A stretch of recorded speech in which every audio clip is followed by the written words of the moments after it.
इसीलिए जब पूछा गया सहाबा से कि तुम्हारे पास न नेज़े हैं, न तलवारें हैं, न ज़िरहें हैं, न घोड़े हैं, किस बेस पर लड़ने जा रहे हो? हफीज जालंधरी का मशहूर ज़माना शेर है। हफीज ने कहा था, न तीगो तीर पर तकिया, न खंजर पर, न भाले पर भरोसा है तो इस सादी सी काली कमली वाले।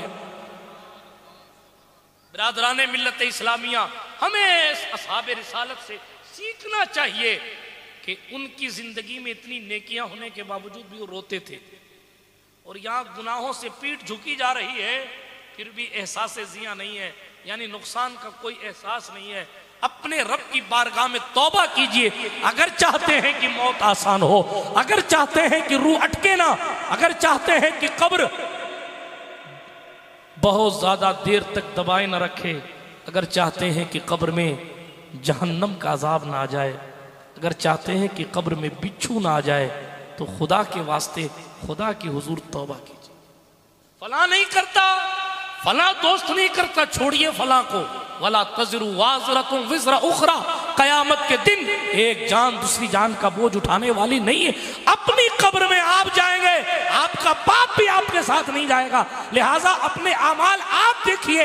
अब्बा जी नमाज नहीं पढ़ते तो हम भी नहीं पढ़ेंगे, ये अक्लमंदों का काम नहीं है। बात समझ आ रही है? इसलिए अपने रब के हुजूर तौबा कीजिए। हम बड़े कमजोर लोग हैं, बहुत कमजोर।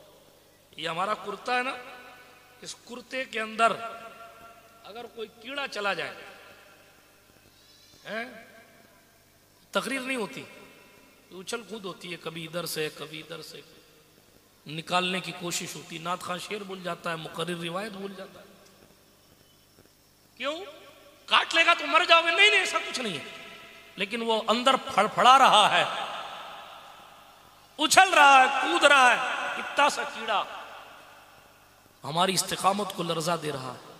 अल्लाह ना करे कफन में बिच्छू आएंगे तो क्या करोगे? उस वक्त तो जिसमें जान भी ना होगी कि हाथ से हटा दें। एहसास होगा दर्द का, जान नहीं होगी, ताकत इतनी नहीं होगी कि उठा के फेंक दें। आप क्या करेंगे उस वक्त? ये नाचने वाले दोस्त काम आएंगे, या आप तो नमाज छुड़ा कर चाय पिलाने और किसी और काम के बहाने अर्जेंट अर्जेंट है कह के ले जाने वाले, या आपकी कब्र में अजाबे कब्र को रोकने आएंगे? कोई कितना अर्जेंट काम हो, नमाज से बढ़कर कोई चीज अर्जेंट नहीं है। हाँ, अगर कोई आपका भारी भरकम नुकसान हो रहा है तो जमात को मौखर कर लीजिए, लेकिन नमाज मत छोड़िए। बात समझ शरीफ में आ रही है? और रोज आना तौबा किया कीजिए, रोज आना। तो तौबा का सबसे पहला फायदा तो यह है कि बंदा अल्लाह का महबूब बन जाता है। तौबा का फायदा यह है कि बंदे के कंधों से, उसके नामाए अमाल से, तौबा की बरकत से गुनाहों का बोझ हल्का हो जाता है। तौबा का फायदा, तौबा की बरकत से कैसे कैसे लोग वली बन गए। कितने किस्से में आपको यहां बैठा बैठा सुना सकता हूं अल्लाह के फजल करम से। लेकिन सिर्फ इतना कहता हूं, तौबा करने की आदत बनाओ। हमारे और आपके जो रसूल हैं, जिनका हम और आप कलमा पढ़ते हैं, वो तमाम रसूलों के भी सरदार हैं, तमाम फरिश्तों के भी नबी हैं जी, सारी मखलूक के रसूल हैं। और उसके बावजूद आप पूछो उलमाए किराम से, हमारे और आपके रसूल जो मासूमों के सैयदो सरदार हैं, 70 मरतबा रोजाना इस्तिग़फ़ार किया करते थे। उनसे गुनाह कोई नहीं होता, फिर भी 70 बार इस्तिग़फ़ार, और यहां गुनाहों से लदे हुए, और फिर भी ऐसा सोचते नहीं साहब इसमें तो अपना तो क्या, अपने तो नेक लोग हैं, अपने से कहां गुनाह होता, अपने तो बहुत अल्लाह वाले। हजरत हसन बसरी का दौर था, बहुत जमाने बाद ये किस्सा याद आ रहा है, सुनाऊं? इजाजत है? इधर इधर इधर तवज्जो करके सुन लीजिए। ये बच्चे हैं और मुसलमानों के बच्चे हैं, कई डिग्रियां लेके आने वाले लोग भी इनको नहीं संभाल पाए। हाँ, इसलिए जो बैठे हैं उनकी तवज्जो मेरी तरफ। हमारा मसला ये नहीं है कि हम सिर्फ जलसों में ही बच्चों को कंट्रोल करते, इनकी कंट्रोलिंग और इनका मदरसा इनकी माँ की गोद है। ये माँ का काम है कि वो समझा के भेजें कि बेटा आज नेताजी की रैली में नहीं जा रहा, आज रसूलुल्लाह से मंसूब महफिल में जा रहा है, लिहाजा कूद फान मत करना, अदब के साथ बैठ। ये वहाँ की तरबियत, और उनसे भी एक बार में नहीं होना है जी। हाँ, मौलाना अली मोहम्मद साहब किसी और को कह रहे थे अभी, इसलिए मैं बता रहा हूँ कि ये काम किसका तवज्जो है। हाथ उठाकर कहें या रसूल अल्लाह। सरकार हसन बसरी का दौर, एक जवान था, जवान कसरत से बैठे सुन लें, एक जवान था, बाप का इंतकाल हुआ तो बाप ने पैसे बहुत छोड़े। पैसा बड़ी खतरनाक चीज है, बहुत खतरनाक, अच्छे अच्छे बैग जाते हैं, माल चीज है, बैग जाते हैं, अल्लाह बचाए। लेकिन यही पैसा अल्लाह वाला भी बनाता है।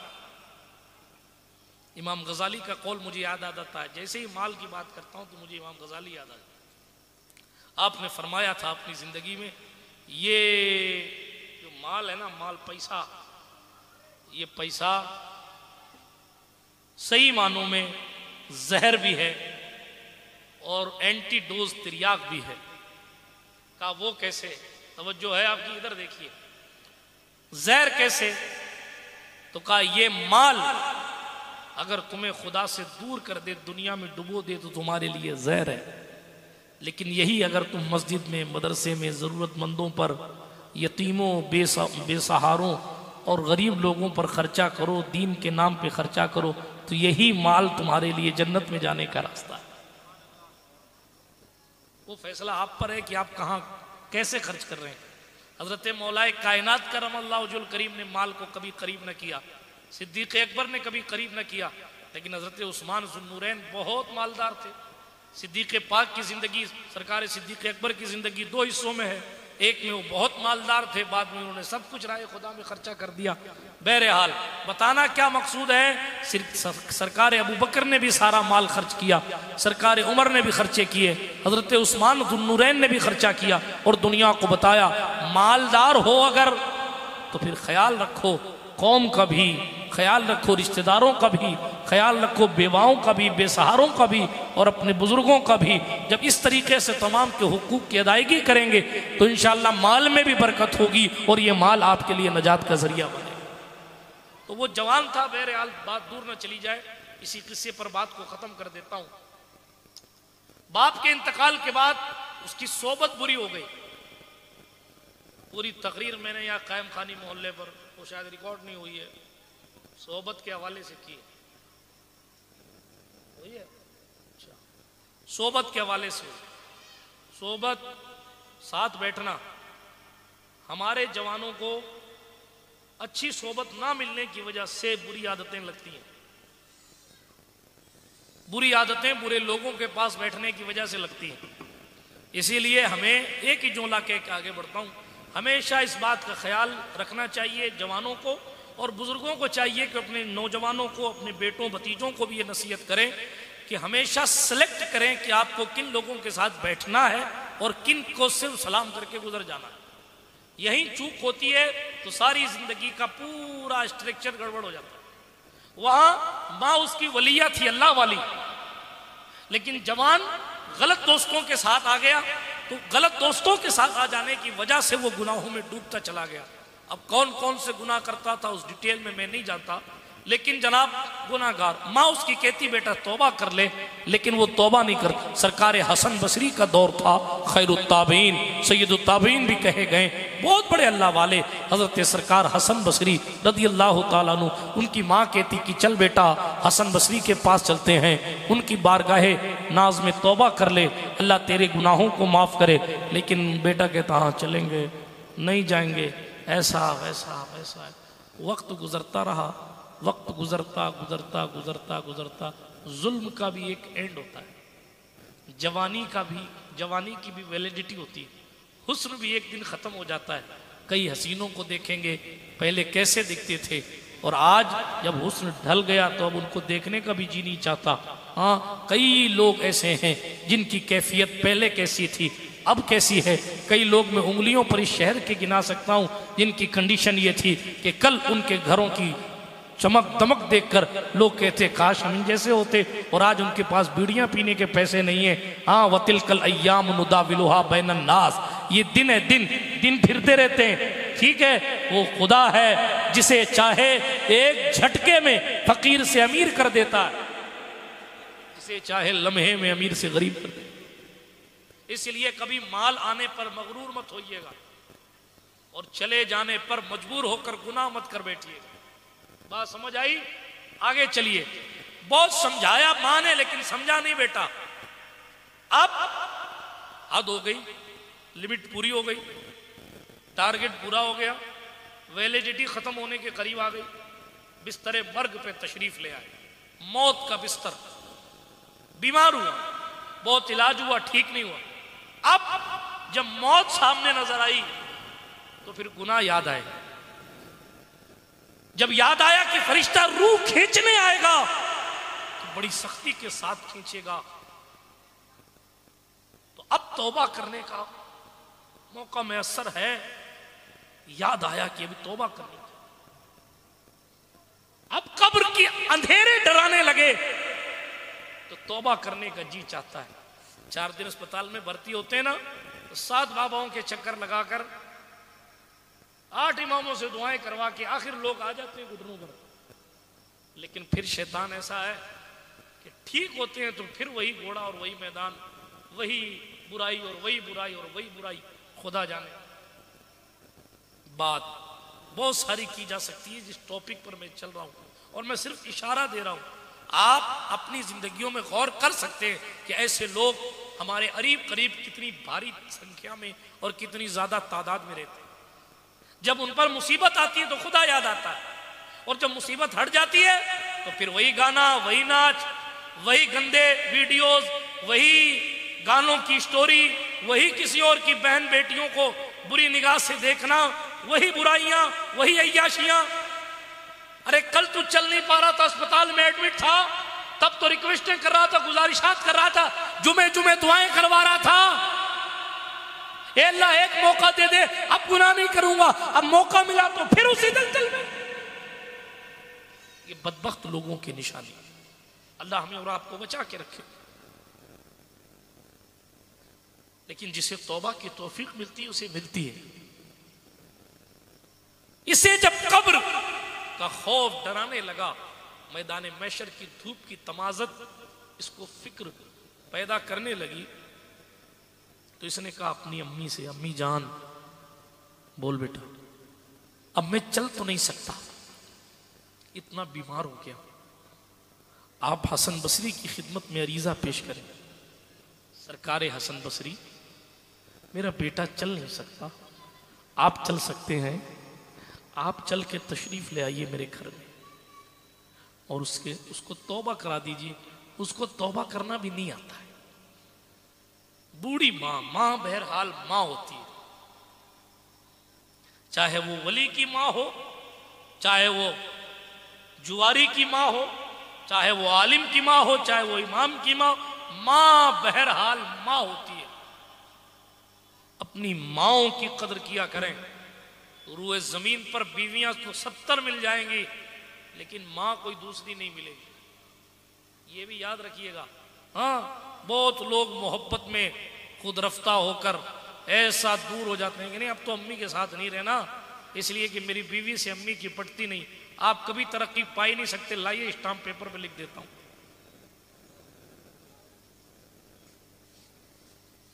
जी, लिटरेचर का एक किस्सा है। एक खातून की शादी हुई एक शख्स से, नई शादी थी, 1-2 दिन ही गुजरे थे। शौहर ने अपनी बीवी से कहा चलो खाना खाते हैं। खाना लगा हुआ टेबल पे। बीवी ने कहा जरा अपनी वालिदा को भी बुला लो। उसने कहा नहीं, वो सो गई होंगी। बेटे ने माँ के बारे में, वो सो गई होगी। बीवी ने फिर कहा, शरीफ बीवी थी, फिर कहा बुला लो, तो कहा नहीं वो नहीं खाएंगे। 3 से 4 बार बुलाया, कहा कि बुला लो, लेकिन बेटे ने नहीं बुलाया। मालूम आपको, रात ही में बीवी ने कहा मुझे तलाक चाहिए। बीवी ने मुतालबा किया, ऐसा क्या हो गया? नहीं बस मुझे नहीं रहना। सुबह तलाक लेके घर चली गई। वक्त गुजरता रहा, ये औरत अपने बच्चों के साथ हज पे जाने लगी। हज के रास्ते में देखा तो एक बीमार शख्स डोकरा टाइप बैठा हुआ था, अपने जवान बेटों को कहा जाओ इसे कुछ खिला दो। उसकी शादी कहीं और हो चुकी थी, इसकी शादी कहीं और। तलाक लेने के बाद खातून ने कहीं और निकाह कर लिया, उस मर्द ने कहीं और निकाह कर लिया। वक्त गुजरता रहा, कई साल बाद जब कहा जाओ उस फकीर को मदद कराओ, तो जब फकीर की मदद करने लगे तो उस खातून ने उसका चेहरा देखा तो उसने पहचान लिया ये मेरा पहला पुराना शौहर। कहा तुम्हारी ये मंजिल कैसे?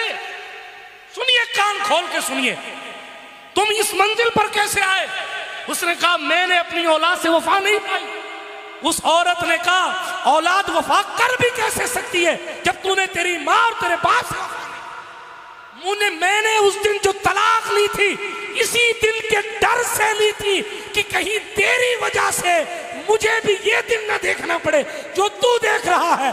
मैंने अपने माँ बाप के साथ वफा की, नतीजतन देखो मैं कहां खड़ी हूं और तू कहां। ये दुनिया है मुकाफाते अमल, यहां कुदरत दिखाती है। इसलिए जवानों, अपनी माँ और अपने बाप की खिदमत कभी ना छोड़ना। खुद भूखे रह जाना लेकिन माँ बाप की मुंह तक लुकमे जरूर पहुंचाना। माँ माँ होती है, बूढ़ी माँ हाँपते कांपते बेटे के कहने पर, जो बेटा मौत के बिस्तर पर आन पड़ा है उसके कहने पर उसकी सिफारिश करने हसन बसरी की दहलीज तक पहुंची। खानकाहे हसन बसरी में पहुंची, दरवाजे पर दस्तक दी, हसन बसरी ने इजाजत दी, हाजिर हुई, वाकया सुनाया, माजरा बताया। हसन बसरी ने कहा मैं भी सबक दे रहा हूं, अभी नहीं आ सकता, जाओ। चली आई और अपने बेटे को रोते हुए कहा बेटा तू बड़ा बदबख्त हो गया है, शायद हसन बसरी जैसा खुश अखलाक शख्स भी तुझे तौबा कराने के लिए तेरे घर की दहलीज और तेरी चारपाई तक नहीं आया। बहुत रोया जवान, बहुत रोया, बहुत रोया। अपने मालिक से यूं हाथ उठा उठा कर तौबा करता था। और फिर उसने अपनी माँ को 2 वसीयत की थी और एक वसीयत ये थी अम्मी अपने दुपट्टे का फंदा बांध के मेरे गले में डाल देना और मुझे घसीटना, ताकि मेरे वो दोस्त जो मेरे साथ गुनाह में शरीक थे उनको पता चल जाए कि गुनहगार का हश्र कैसा होता है। और दूसरी वसीयत मेरी ये है, मेरी माँ मुझे आम मुसलमानों के कब्रिस्तान में दफन न करना, क्योंकि मेरे जुर्म बहुत हैं और रब मुझसे शदीद नाराज होगा, अजाब भेजेगा, तो मेरे अजाब की तकलीफ कहीं पड़ोसी मुसलमान को ना हो जाए, इसलिए मुझे किसी और जगह ले जाकर दफन कर देना, गड्ढा खोद के डाल देना।